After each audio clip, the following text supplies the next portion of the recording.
everybody. Welcome to Review a Day, episode number 12 for Sunday, August the 24th, 2008. Hello everybody, welcome to Review a Day, the daily video blog where I review a movie 7 days a week. My name is Leland Brungart. Thank you very much for joining me. The movie I'm going to review for you guys today is Into the Wild. This movie is, the screenplay was written by Sean Penn. It was also directed by Sean Penn. It's based on a book, a non-fiction work about a guy who basically gave up everything and went and lived into the wild. This movie stars Emile Hirsch, William Hurt, Marcia Gay Harden, Catherine Keener, Vince Vaughn, and Hal Holbrook. It's got a really stellar cast. I think that's one of the strongest points of this movie. Like I said, this movie, it's based on a true story of Christopher McCandless, I believe is how it's pronounced. He graduated from college and he decided that he wasn't going to go into the workforce, that he was going to give up everything. He burns his money, everything. He gets rid of everything and he starts hitchhiking and hopping trains and eventually ended up in Alaska and living in the wilderness for weeks. So when I do my review today, I'm going to talk about what I liked first, then I'm going to say what I didn't like, and then I'm going to kind of weigh in and tell you how I feel, because I think this film's pretty interesting. One of my favorite things about this film, which I was actually kind of surprised that was my favorite part, was Catherine Keener. Very early on in the film, Emile Hirsch, who plays Christopher, gets a ride from two hippies, and one of them is Catherine Keener and another guy who I don't know his name. But they're these two old hippies who drive around in a painted RV, and I really liked them in the movie. Catherine Keener kind of serves as a kind of motherly figure to him in this film. And she's very sweet, and she's hippie, and I liked that about her, which I was surprised. She comes across very harsh usually, and she seemed very warm in this film, and so I liked that a lot. This film, it's based on a book, and so it's also divided up into chapters, and definitely the strongest chapter in this movie is the final chapter with Hal Holbrook, who plays an older man who gives Christopher a ride, and they kind of come into each other's lives, and he teaches him how to work with leather. And it's so interesting because Hal Holbrook's character, when he's in the army, his wife and his son both die. They're both killed by a drunk driver. And Emile Hirsch has kind of left everything behind. So it's a character... Emile Hirsch's character is a character who's choosing to live alone. He's abandoned everything.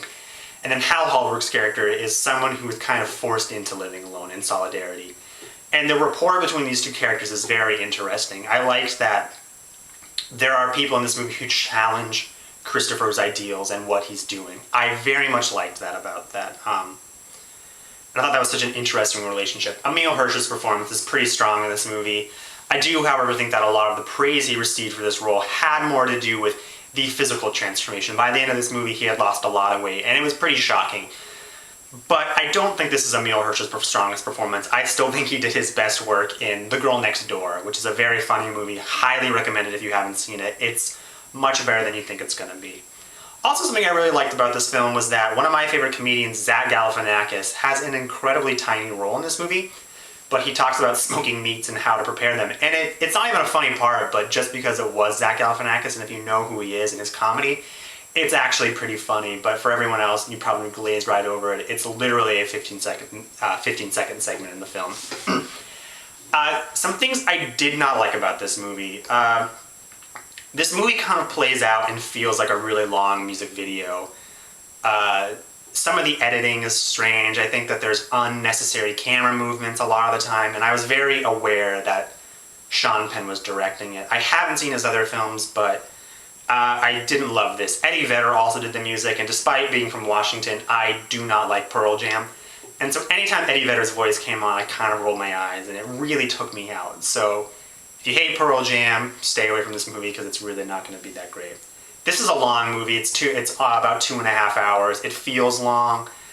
There really isn't an overall arc to this film, and I know that it's based on a true story and that they can't just amp it up to what they ever want, but, you know, some things work better as a book. I have total respect for the true story that this is and what the guy did. I love stories like On the Road. I love Walden by Henry Thoreau. I think it's very interesting when people kind of abandon social norms and decide to do their own thing. However, this film never gave me a reason to care about Emile Hirsch's character. And I love Emile Hirsch. But this character kind of abandons his family and really abandons his sister, who really cares about him. And he meets people along the road who really care about him and even tell him, the way you're thinking probably isn't the best. You're swept up in kind of all the shit that's happened with your parents. And I thought it was interesting that they acknowledged that he might not be doing the smartest thing, but I couldn't get over the fact of how much he kind of shit all over his family, especially his sister, that he abandoned her and he wouldn't even call her. And by the time in this film when he kind of comes around and realizes it, it's far too late. And I don't want to spoil the ending, but I had a hard time caring by the end. I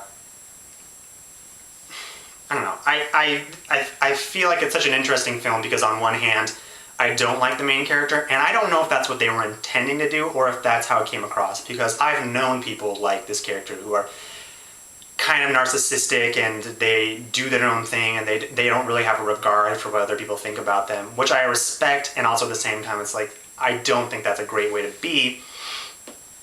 So I don't like characters like that, and when you don't care about the main protagonist, it's hard to get behind this movie, and it's really hard to feel something at the end of this when the main character just kind of annoyed me the whole film. And so on one hand, I think it's good that this film challenged me, but it's also not, I don't think it's that great because I didn't care. I ultimately have to give this movie a 2 out of 5. I definitely recommend it because a lot of people love this movie. Maybe you watch this and you love it. I definitely think it's beautiful. They show a lot of really beautiful parts of America, which I liked.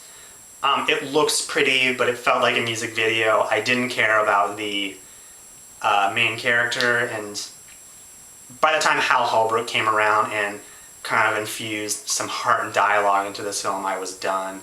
It's 2.5 hours. I definitely think you should check it out, but I don't know. I guess don't be surprised if you don't like it, because I didn't really like it. Yeah, so if you guys are enjoying these reviews, make sure and subscribe to make me feel better about myself and sitting here alone in this room once a night. Thank you very much for watching, and I'll see you guys tomorrow.